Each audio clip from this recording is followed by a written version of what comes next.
الله أكبر الله أكبر الله أكبر لا إله إلا الله الله أكبر الله أكبر ولله الحمد الله أكبر الله أكبر الله أكبر لا إله إلا الله الله أكبر الله أكبر ولله الحمد.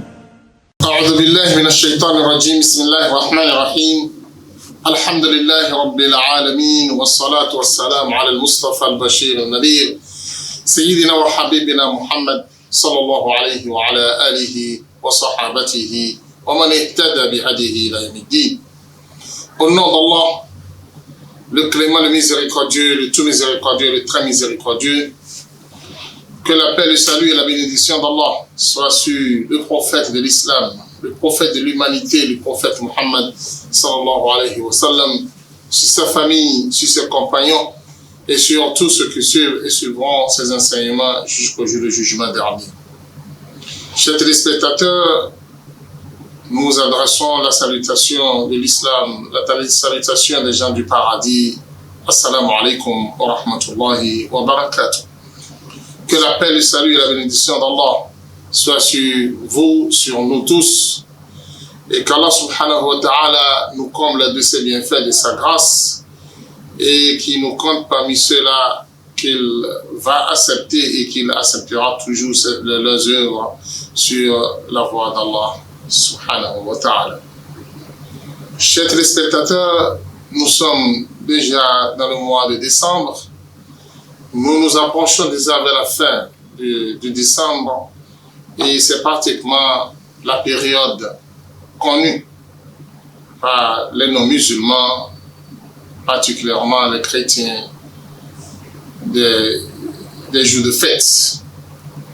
Alors, nous envisageons dans les jours à venir des moments de fête chez les non-musulmans. Il faut toujours le préciser pour le savoir. Mais le constat, c'est qu'aujourd'hui, beaucoup de musulmans font la même chose que les non-musulmans. Beaucoup de musulmans considèrent toujours ces fêtes comme étant leur propre fête.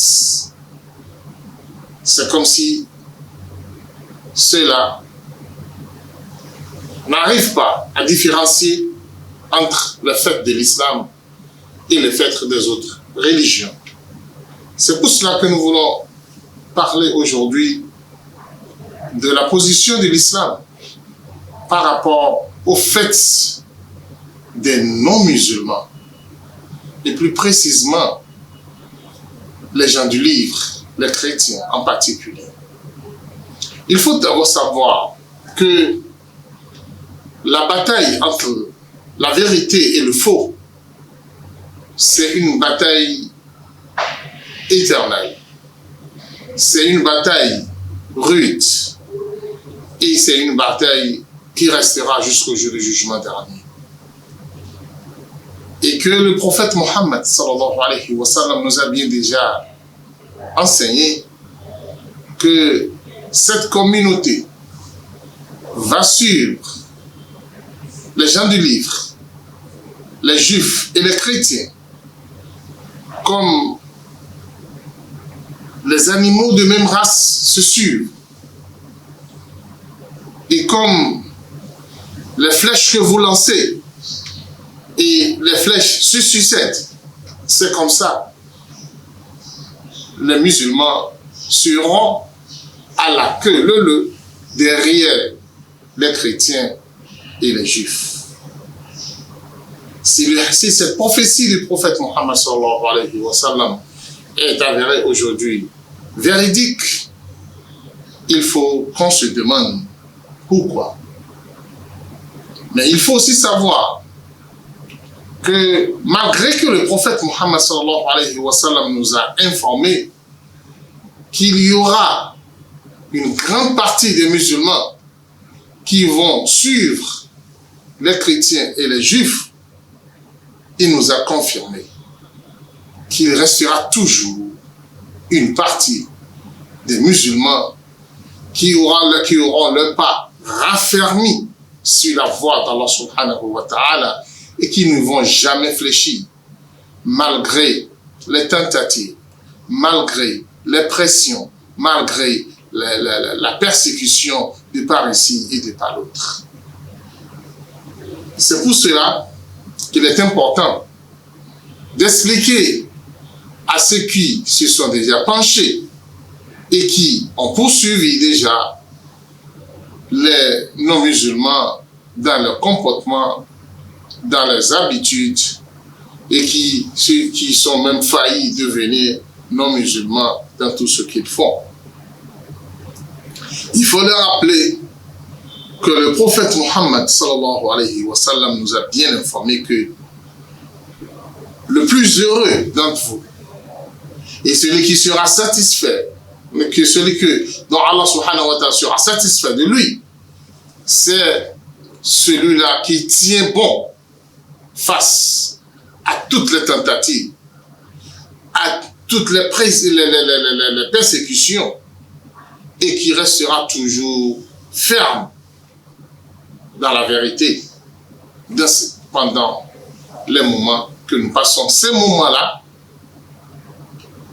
peut être considérés dans les moments où le prophète Mohammed sallallahu alayhi wa sallam nous a informé dans le hadith de Sa'alaba qu'il y aura un moment où le travail d'un seul homme, c'est-à-dire la récompense de son travail, sera considérée comme la récompense de 50 personnes à la fois, puisqu'il n'y en aura même plus quelqu'un qui va accepter la vérité et qui va vouloir faire la vérité pendant ce moment-là. Et d'après ce que nous constatons aujourd'hui, nous ne sommes plus loin de ce temps, si nous ne sommes pas encore dans cette période-là. Puisqu'aujourd'hui, sur le terrain, c'est que beaucoup de musulmans se sont fait emporter par la modernité, par le développement, par le soi-disant développement de notre ère, et aussi par ces changements que nous constatons dans la civilisation de nos musulmans. D'autres, de l'autre côté, se sont fait emporter par des slogans. Les slogans dont l'objectif n'est que amener les musulmans à s'éloigner de leur religion.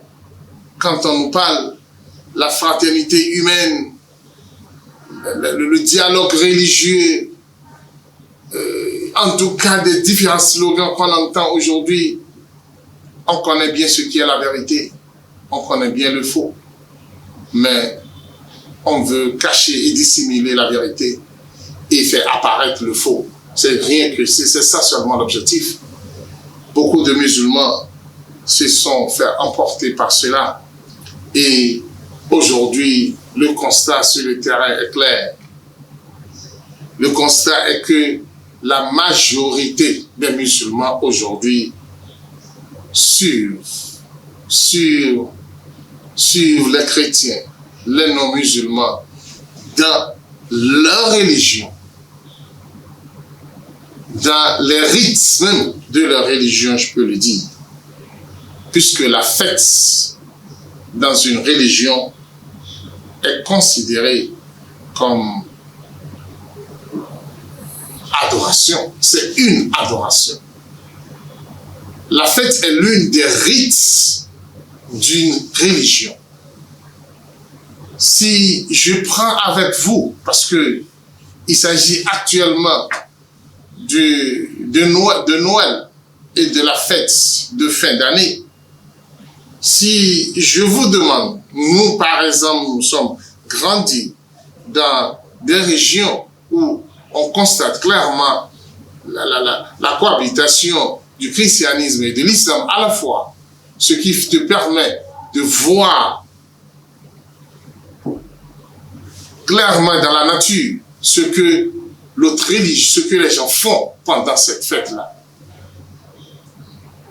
Si je prends l'exemple de la fête de Noël, pour te prouver clairement, mon frère, en islam, qui continue toujours à penser que c'est une fête des enfants, puisque c'est ce slogan-là qu'on nous a vendu, qu'on a voulu nous vendre ces derniers temps, pour pouvoir vous dire que non, ce n'est pas une fête religieuse. Tenez-vous bien tranquille. Il faut qu'on essaye de revenir sur l'historique de la fête de Noël. Je ne suis pas là pour susciter la polémique autour de la véracité de la fête, la véracité de la naissance de Jésus-Christ. Le 25 décembre ou pas, ça ce n'est pas le débat. Une religion a déjà adopté le 25 décembre comme étant le jour de sa fête et considérer cela comme naissance de Jésus-Christ. Ça là, ce n'est plus de notre devoir de s'ingérer dans cela et de dire ça c'est faux ou c'est pas vrai, ça ne nous concerne pas. Tout ce qui nous concerne, c'est une fête adoptée et considérée par une religion. Nous devrons la prendre ainsi. Alors si nous revenons à cette fête, oui, cette fête est citée dans la Bible, c'est bien cité dans la Bible. Lorsque vous regardez dans l'évangile selon Luc et l'évangile selon Matthieu, il est bel et bien cité la fête de Noël comme étant la fête des chrétiens. Bien que les chrétiens orthodoxes et les chrétiens catholiques ne s'entendent pas sur la date, mais nous ne sommes pas là pour ces polémiques. Nous sommes juste là aujourd'hui pour parler du 25 décembre. Qu'en dit-on? Le 25 décembre est reconnu comme la fête de Noël chez les chrétiens catholiques, je le précise. Et c'est reconnu clairement dans la Bible, selon Luc, selon Matthieu. Mais cette fête a été célébrée pour la première fois chez les chrétiens catholiques eux-mêmes en l'an 336. Mais dommage, le christianisme en ce temps était déjà mélangé par l'idolâtrie des Romains. Le christianisme était déjà fusionné par l'idolâtrie des Romains qui ont pris déjà le christianisme comme étant leur religion officielle et qui ont traîné avec eux les coutumes et les habitudes romaines avant l'avènement du christianisme. Et ils ont tout mélangé, ce qui a fait que cette fête nous apporte une coloration romaine et non une coloration chrétienne. Puisque on constate aujourd'hui l'utilisation des lumières, des sapins qu'on utilise. Tout cela, c'est pour indiquer quoi? C'est pour indiquer le feu. Le feu qui étant déjà adoré par les Romains et ils considèrent ce 25 comme étant le jour de Dieu, de lumière pendant l'époque avant même l'avènement du christianisme, ce qui les a déjà amenés à adopter tout cela avant même l'arrivée du christianisme. Mais ce n'est pas ça qui est important. Ce qui est important, c'est que le 25 décembre, c'est une fête religieuse. Lorsque vous vous rapprochez des chrétiens ou vous avez la chance de suivre aujourd'hui, Dieu merci, comme à travers les télés, les canaux internationaux, les différents canaux internationaux aujourd'hui, les différentes chaînes internationales aujourd'hui, on présente en direct la célébration de la nuit du 25 décembre, qui est la fête de Noël. Qu'est-ce que nous voyons? C'est des rites religieux précis pour ce jour. C'est des prêches religieux. C'est des adorations claires et nettes cette nuit. Et qui le font, c'est les chrétiens, les prêtres, les pasteurs, un peu partout dans le monde, se tiennent devant les croix un peu partout et célèbrent les fêtes. Ils font les adorations et les rites religieuses prescrites pour ce jour. Là, on ne peut plus me parler d'une fête des enfants quelconque. On ne peut plus me parler de soi-disant quoi quelconque. Il faut aussi ajouter ce phénomène de Papa Noël que nous voyons un peu partout. C'est bien sûr d'abord, au départ, c'est le Saint-Nicolas qui partageait des cadeaux aux gens le jour de cette fête par le passé. Et au fil du temps, le phénomène du Père Noël a commencé et les gens ont encore adopté cette affaire de Père Noël. Mais aujourd'hui, je me demande pourquoi transformer cela en une fête des enfants? Pourquoi amener ce Père Noël-là à devenir un phénomène dans toutes les maisons, dans toutes les écoles, dans toutes les rues, partout où on voit quelqu'un en habit rouge, où on se dit c'est le Père Noël. Le pire, c'est que beaucoup de musulmans sont rentrés dans la danse.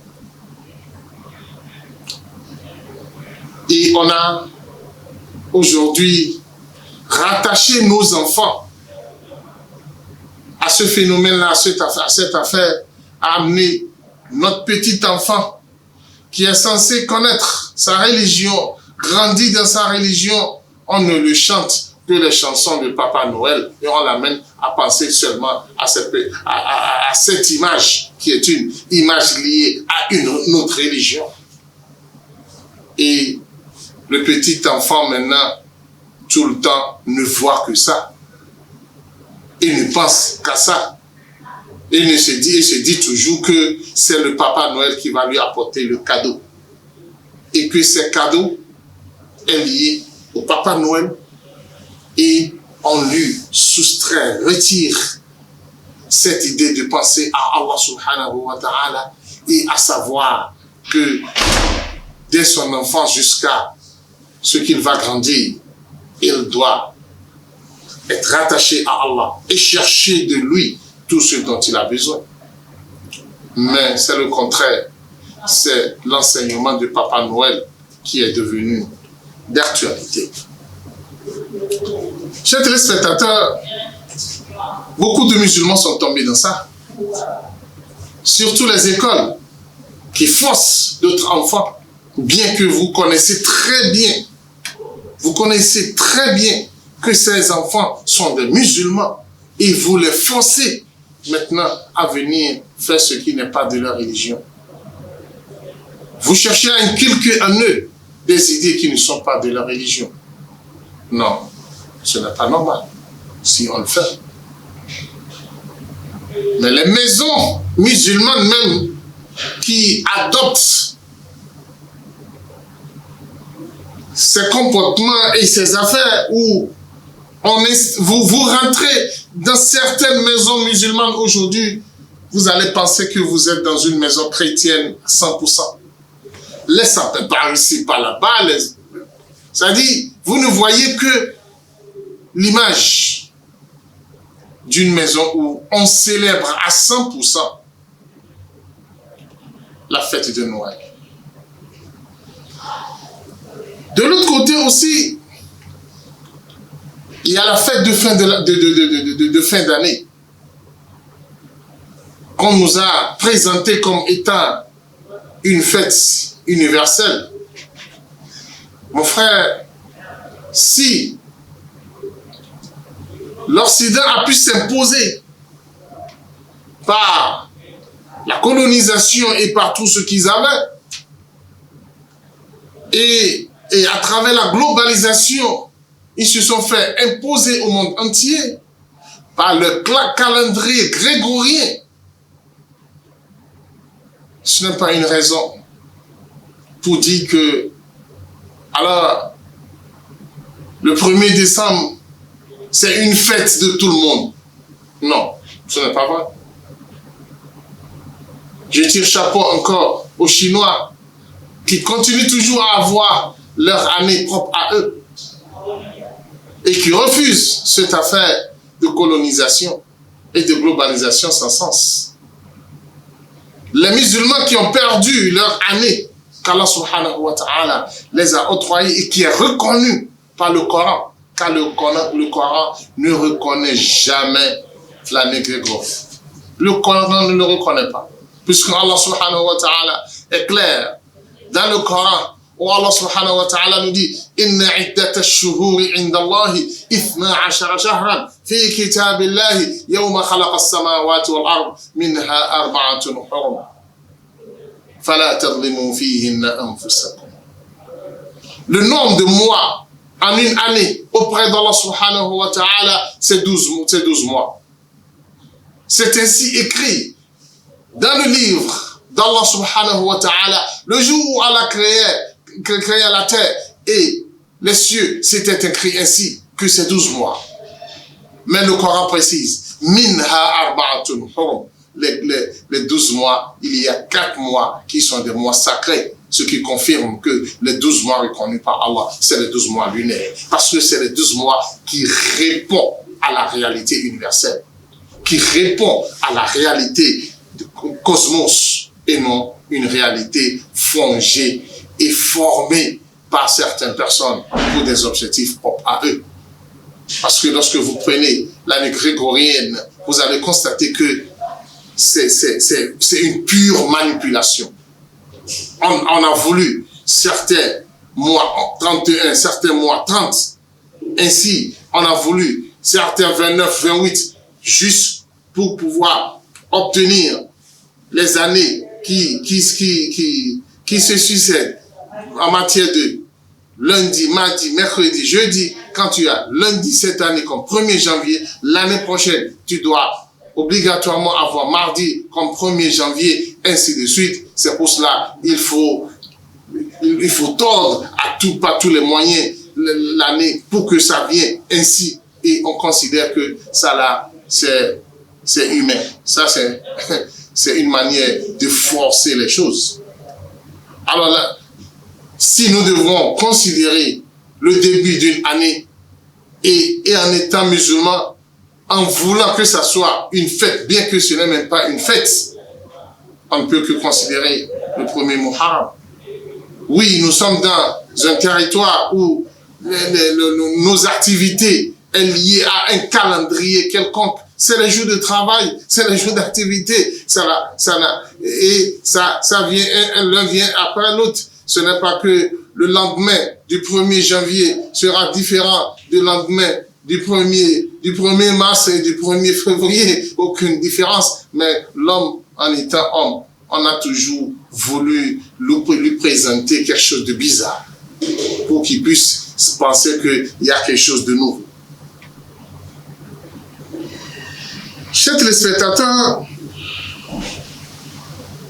il faut savoir quelque chose par rapport à cette fête du 1er janvier. Quel est l'objectif réel? Et comment est-ce que ce dernier se célèbre chez ceux qui l'ont initié? Bien qu'en étant un jour de fête chez les chrétiens, mais c'est de l'autre côté un jour où on célèbre le haram. C'est un jour où on célèbre le haram dans toutes ses formes. Chers téléspectateurs, on célèbre le haram dans toutes ses formes.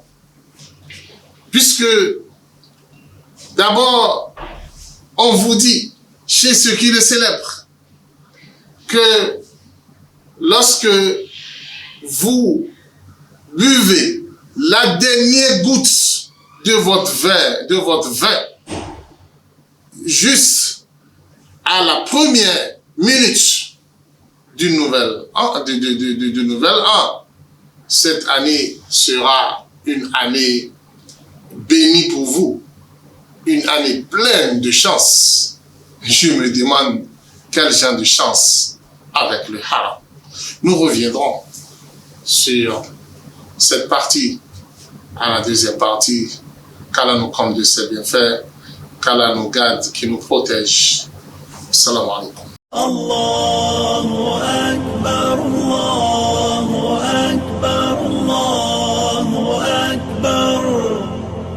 La ilaha illallah. Allahu Akbar, Allahu Akbar. Walillahi alhamd. Allahu Akbar, Allahu Akbar, Allahu Akbar. La ilaha illallah. Allahu Akbar, Allahu Akbar. Walillahi alhamd. Alhamdulillah wa salatu wa salam ala rasulillah wa alihi wa sahbihi wa sallam. Je disais tantôt que la fête de fin d'année, c'est une fête où les gens célèbrent le haram. Oui, je dis le haram parce que ce qui est brandi ici et là-bas et tenu dans les mains par ici, par là-bas, c'est rien que de vin et que de l'alcool, par ici, par là-bas. Dans les maisons, dans les bars, un peu partout. Ça veut dire c'est une fête du vin, de l'alcool, du haram. De l'autre côté, c'est la danse, c'est le libertinage, c'est je ne sais quoi, par ici et par là-bas. Le drame, c'est que beaucoup de nos frères musulmans fêtent cette nuit et ce jour. D'autres célèbrent cette fête chez eux.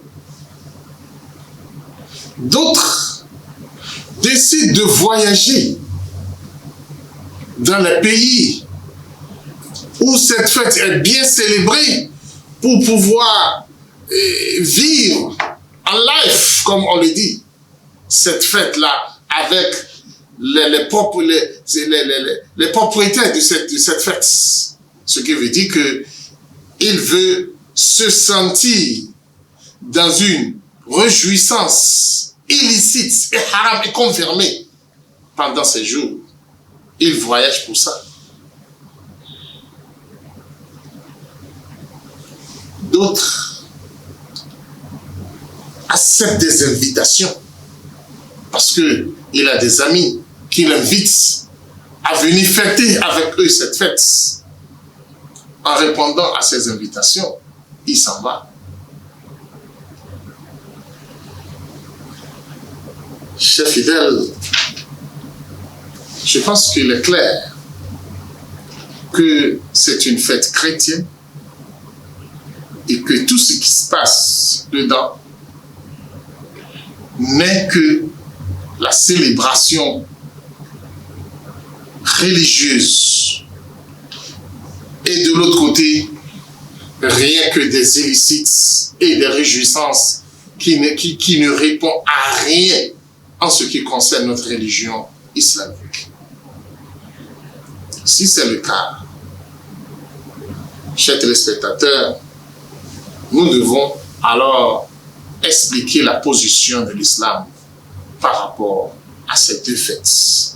Et d'autres fêtes aussi, d'autres fêtes qui ne sont pas des fêtes islamiques, qui sont des fêtes religieuses et qui n'ont aucun trait à l'islam. D'abord, la première règle et le premier principe de l'islam, que celui qui célèbre cette fête offense ou bien qu'il pratique et qui n'est pas de l'islam, vous allez constater que c'est le fait de fêter cette religion, c'est d'abord une manière de se ressembler aux non-musulmans, de se ressembler aux chrétiens. Et quand est-ce que je cherche à se ressembler à quelqu'un? C'est quand je suis épaté par ce qu'il fait. C'est quand je suis emporté par ce qu'il a. C'est quand je vois une particularité dans ce qu'il est en train de faire. Et de l'autre côté, je vois faible et je vois sans sens ce qui m'appartient à moi. Et à point à ce que je suis prêt à jeter de côté ce que j'ai et à aller adopter ce que l'autre a. C'est au premier abord le signe d'amour, le signe de reconnaissance. Alors celui qui célèbre cette fête, soit il reconnaît cette religion comme étant une religion reconnue par Allah subhanahu wa ta'ala et une très bonne religion qu'on doit suivre. Et dans ce sens, il est en train de démentir Allah subhanahu wa ta'ala dans le Coran. Et le fait de démentir Allah subhanahu wa ta'ala dans le Coran est tellement grave. Ça pourrait vous sortir de la religion. C'est pour cela qu'on doit beaucoup faire attention par rapport à cela. Et il y a d'abord un souci. C'est que celui qui cherche à se ressembler à l'autre n'est pas fier de sa religion. Non, il n'est pas fier de sa religion. Et il faut comprendre que, quelle que soit la faiblesse de ta religion, quelle que soit la faiblesse de l'islam, vous ne pouvez pas parce que les autres sont forts et leur force va vous amener à jeter ce que vous faites pour aller les rejoindre dans leur religion et se ressembler à eux. Non. Chers téléspectateurs, rappelez-vous tout le temps qu'Allah subhanahu wa ta'ala nous dit dans le Coran وَمَنْ أَحْسَنُ قَوْلًا مِمَّنْ دَعَا إِلَى اللَّهِ وَعَمِلَ صَالِحًا وَقَالَ إِنَّنِي مِنَ الْمُسْلِمِينَ. Le musulman tout le temps doit être fier de sa religion. Le musulman doit tout le temps présenter son appartenance à l'islam et l'exhiber partout et non se fusionner dans les gens et disparaître avec sa religion parce que il se sent lésé, il voit que ceux-là sont forts, sont plus forts que lui. Wallahi, wallahi wa antum, le Coran a dit wa antumul a'laun wa la tahinu wa la tahzanu wa antumul a'laun in kuntum mu'minin. C'est parce que votre foi est devenue faible aujourd'hui, c'est pourquoi vous êtes ainsi. Le Coran dit wa la tahinu, ne vous humiliez jamais. Wa la tahzanu, ne vous affligez point. Si vous aviez la foi, vous aurez toujours le dessus. C'est la foi qui manque aujourd'hui. Et on se retrouve là où nous sommes. Alors, dans ce sens, chers fidèles, on n'a jamais besoin de se faire ressembler par les non-musulmans à cause de notre faiblesse. Laissez-moi citer quelques aspects qui confirment aujourd'hui que nous essayons d'imiter les chrétiens et les non-musulmans. Comme je l'ai dit tantôt, il y a beaucoup de musulmans aujourd'hui qui fêtent le Noël, même plus que les chrétiens, et qui fait la même chose comme les chrétiens. Et lorsque vous rentrez chez eux, à l'heure actuelle, il s'est déjà apprêté pour une fête qui s'annonce. Le drame, c'est que ce dernier, lorsque c'est la fête de l'islam qui est dans sa propre fête, on ne voit pas ces mobilisations-là à leur niveau. Non. Ils ne se mobilisent pas pareil.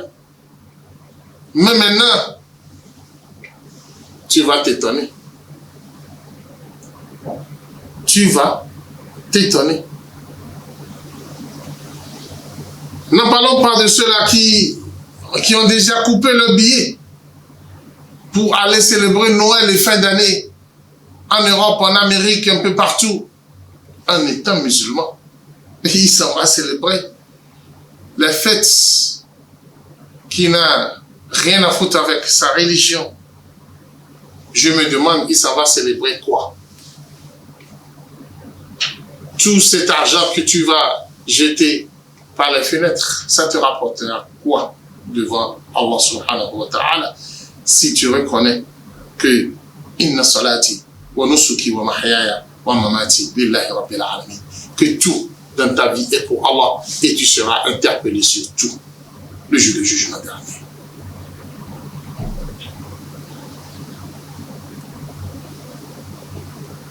Le deuxième aspect, certains musulmans qui n'arrivent pas à fêter chez eux, dans leur propre maison, quittent leur maison ce jour et s'en vont s'installer chez les non-musulmans pour aller fêter avec eux.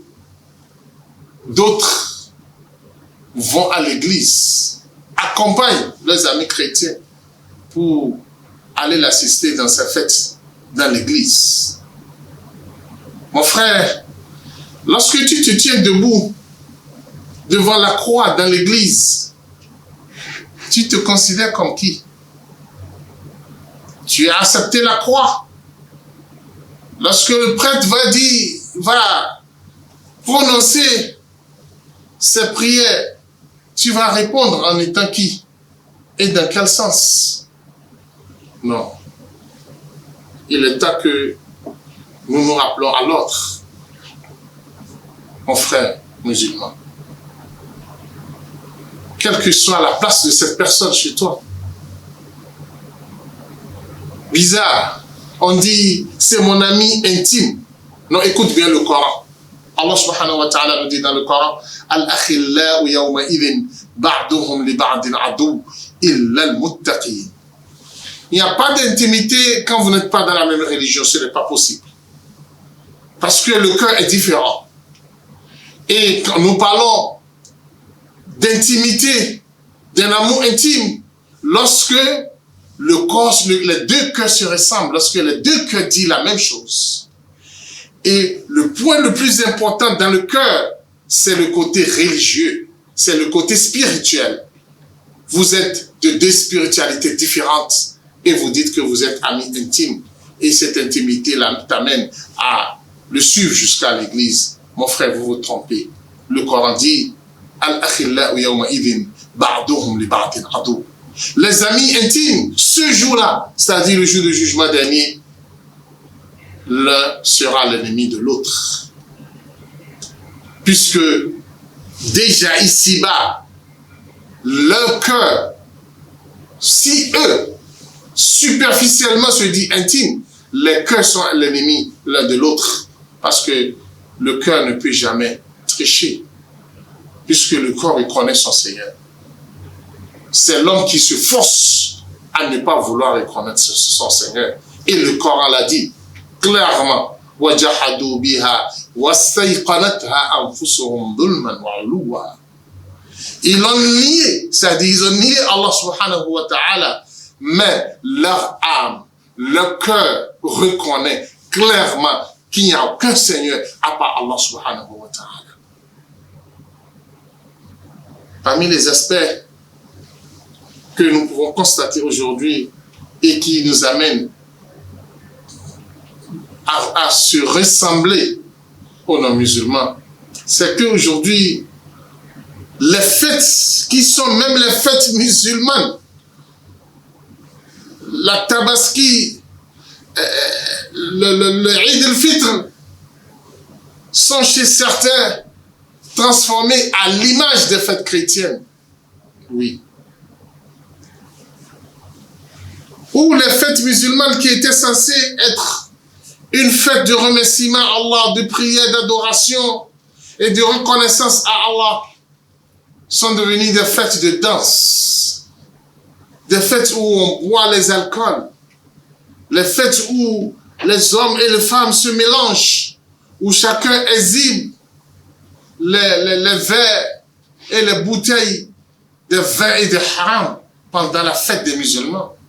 Pourquoi? Parce que on veut faire comme les autres, les non-musulmans, et parce que on veut inviter les non-musulmans à nos fêtes.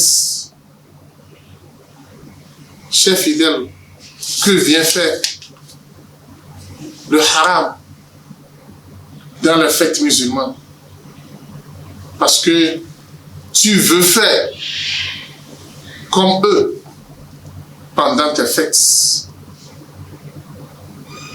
Chers fidèles, chers téléspectateurs, je t'invite à ce verset d'Allah subhanahu wa ta'ala où Allah nous dit clairement dans le Coran: Ya ayyuhalladhina amanu udkhulu fi s-silmi kaffa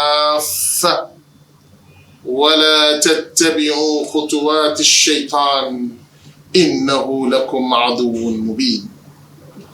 Oh, vous qui avez cru en Allah, udkhulu fi s-silmi kaffa, rentrez entièrement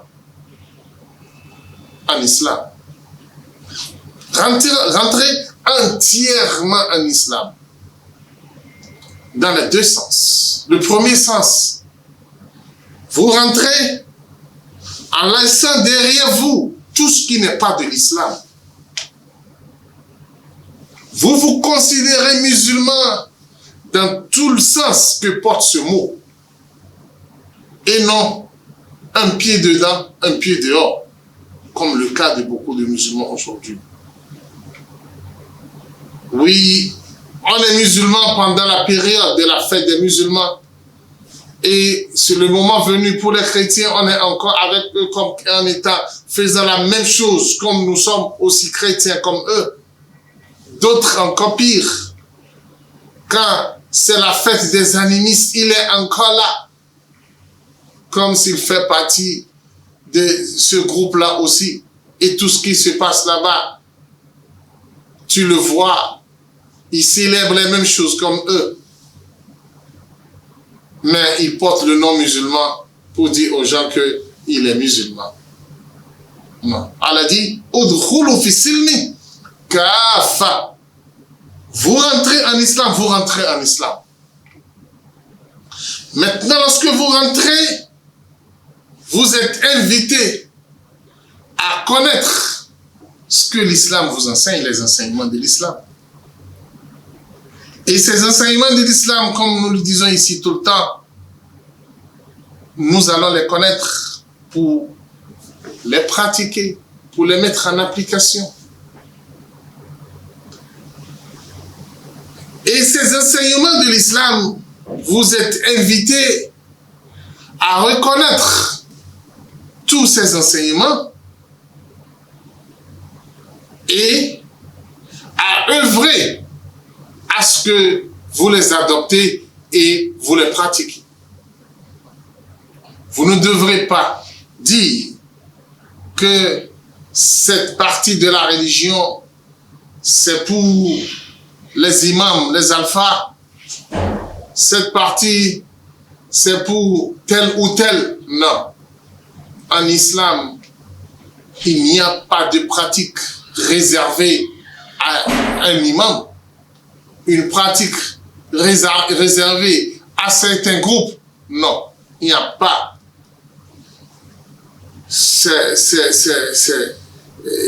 Il n'y a pas cette manière de partager les choses en islam. Non. Tout le monde est invité à adorer Allah subhanahu wa ta'ala. Oui, il peut y avoir des actes dont ta capacité ne peut pas assumer, mais tu les reconnais et tu fournis certains efforts pour pouvoir le faire. Mais si tu n'arrives pas à le faire, après avoir fourni les efforts, Allah te reconnaît ces efforts et il te considère comme étant l'un des musulmans qui pratique et qui assume ce qu'Allah subhanahu wa ta'ala les a demandé d'assumer. Alors dans ce sens, je dis que il n'est pas permis à un musulman de participer, d'intervenir, d'aller, ni de fêter ces fêtes-là. Puisque Allah subhanahu wa ta'ala nous dit وَالَّذِينَ لَا يَشْهَدُونَ الزُّورَ وَإِذَا مَرُّوا بِاللَّغْوِ مَرُّوا كِرَامًا. Az-Zur, d'après certains ulama, ils ont dit que c'est la fête des non-musulmans. C'est la fête des non-musulmans qui est considérée comme Zour. Et le Zour en islam, c'est quoi? C'est le faux témoignage. Oui, c'est un faux témoignage que vous êtes en train de faire. Parce que lorsque vous allez à l'église, ou bien lorsque vous célébrez ce que les gens célèbrent, alors que vous ne faites pas partie de cette religion, comment pouvons-nous interpréter ce que vous êtes en train de faire si ce n'est pas qu'un faux témoignage?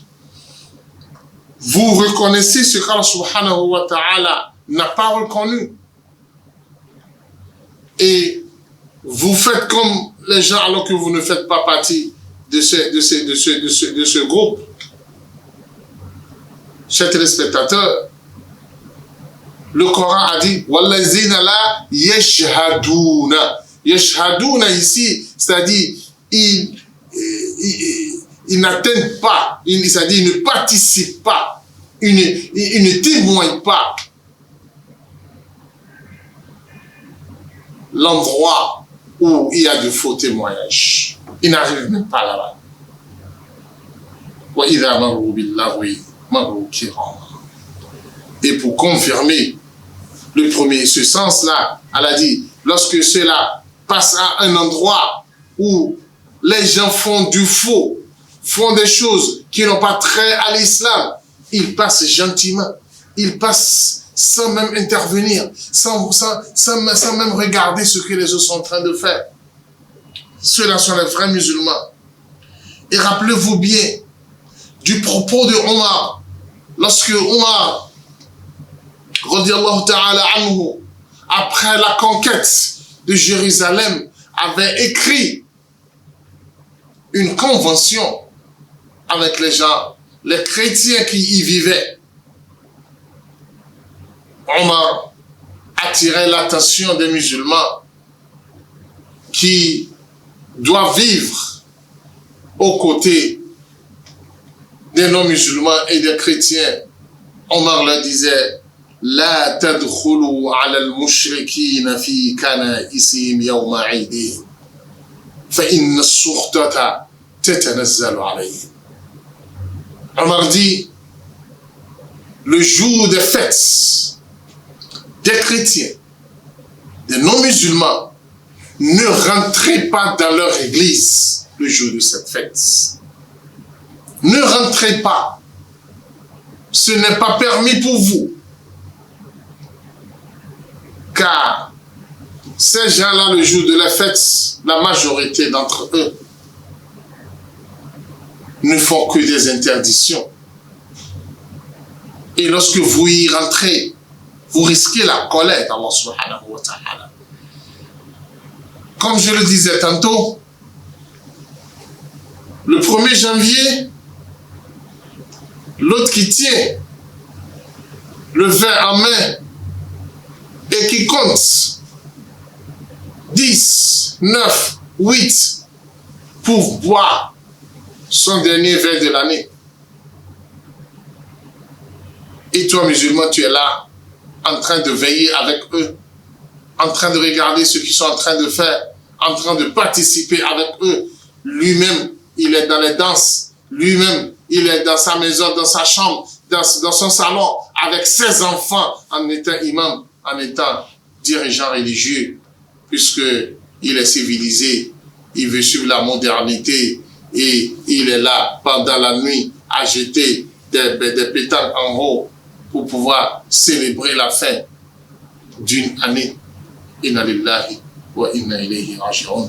Le Omar ibn Khattab radiyallahu ta'ala anhu t'informe que si tu ne fais pas attention, tu risques la colère d'Allah subhanahu wa ta'ala. D'autres musulmans ce jour, le jour de la fête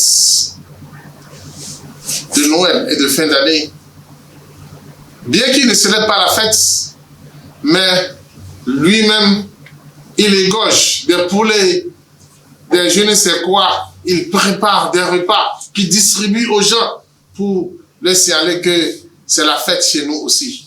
Mon frère, quelle fête tu es en train de fêter? Tu rentres chez lui, il a déjà réservé des boissons, des je ne sais quoi, pour pouvoir accueillir les invités le jour de la fête. C'est quelle fête?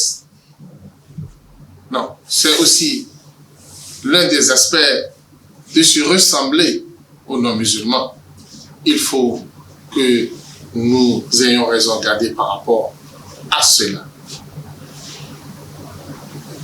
En plus, mon frère, il y a certains frères qui portent assistance à ces chrétiens, à ces non-musulmans. On vient lui demander d'assistance, on vient lui demander de l'argent pour aller célébrer la fête. Et il lui donne, il lui assiste dans cet argent, dans cette fête. Mon frère, quand tu portes cette assistance, il faut que tu saches que tu es considéré comme quelqu'un qui est en train de célébrer la fête avec eux. Parce que celui qui indique à quelqu'un de faire quelque chose, bien celui qui assiste quelqu'un à le faire, est considéré comme quelqu'un qui fait la même chose comme eux. Le prophète Mohammed sallallahu alayhi wa sallam jeûnait le samedi et le dimanche dans certains hadiths où on lui a donc posé cette question: pourquoi tu jeûnes ces jours? Il dit: je ne veux pas me faire ressembler aux non-musulmans. Je fais ça pour pouvoir signaler à ceux-là que ces jours ne sont pas les jours de fête chez nous. Parce qu'on ne jeûne pas les jours de fête. Et c'est pour cela, mon frère, je t'invite à mieux te réorganiser, à bien comprendre ta religion, à savoir, quel que soit ce que les gens sont en train de dire, il faut que tu saches que c'est une fête religieuse. C'est une fête religieuse, ce n'est pas une fête universelle, ce n'est pas une fête de tout le monde, c'est la fête des chrétiens. Laisse-les célébrer leur fête comme ils t'ont laissé aussi tranquillement célébrer ta fête de Tabaski et de Eid el-Fitr, comme ils ont l'habitude de le dire. La fête des musulmans, dis-leur aussi la fête des chrétiens et des non-musulmans, qu'Allah guide nos pas vers le droit chemin, qu'Allah nous comble de ses bienfaits et qu'Allah nous donne plus de lumière dans notre religion, qu'il éloigne de nous des amalgames et des mélanges dans la pratique de notre religion. Subhanak Allahumma bihamdik, nashhadu la ilaha illa anta, nastaghfiruka wa natubu ilayk. الله أكبر الله أكبر الله أكبر لا إله إلا الله الله أكبر الله أكبر ولله